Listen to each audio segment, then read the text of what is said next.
Blame Canada. Remember that fun song from South Park?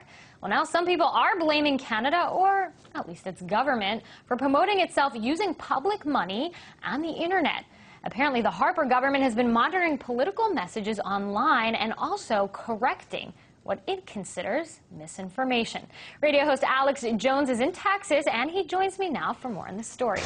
So, Alex, the headlines here read Harper government monitoring online chats about politics. What is this all about? Is it legal? Is it infringing on privacy rights? And if so, how are they able to get away with it?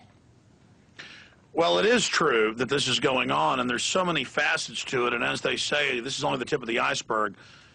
Really, the echelon group of countries, the Anglo-American establishment, Canada, the U.S., England, Australia, New Zealand, but also much of Western Europe, for over 15 years, have scores of different programs. CENTCOM, the U.S. military out of Florida, has a program to go out and covertly post pro-war views and all sorts of other un-American information, pro-torture, pro-secret arrest, pro-Patriot Act information all over message boards, all over websites. They have dirty tricks campaigns. And so, of course, Canada is involved in this as well. I mean, they have just billions and billions of dollars that is spent every year on things like this. But then we also have what they call behavior placement.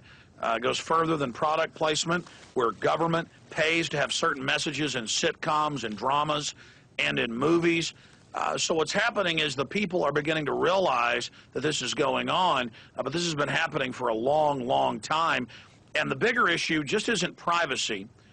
It's the creepiness of the government secretly doing this, and that the scale of it is only increasing. But if it's so creepy, and if people are finally, or as you say, finally realizing it, so why isn't everyone up in arms about it? I mean, we don't really hear this, A, covered anywhere, or B, that, there's no protests outside of D.C., about this at all. Well, it's hidden in plain view. I mean, it's kind of like Reuters, the Associated Press, and even Fox News in the last month came out and said, yeah, our troops helped grow the opium in Afghanistan, and then they help ship it out. But if we don't grow it, the Taliban will get it, and then they'll make the money off of it.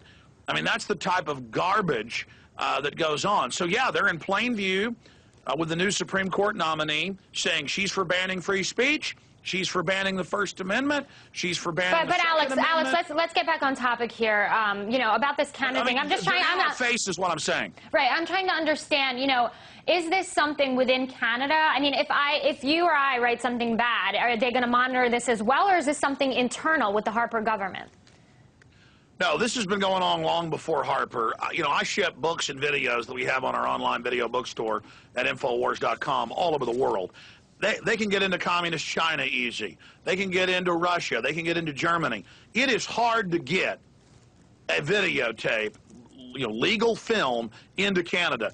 The only place I've ever been stopped for 15 hours and sworn at and cussed at and screamed at and threatened was Canadian Customs. Canada is basically a jackbooted thug government with a bunch of well-meaning Canadians who were ignorant to just how draconian their government is. Canada is one of the biggest police states on earth. They have some of the most draconian laws against free speech up there. But it has the touchy-feely neoliberal surface of a supposed democracy. And so it's systemic. The government monitors everything. The government's been caught with their Royal Mounted Police dressed up like anarchists, attacking their own police as a pretext to shut down demonstrations. Canada is one of the most oppressive regimes in the Western world. They're just very good at hiding it, and they've got their spies all over the streets, you name it.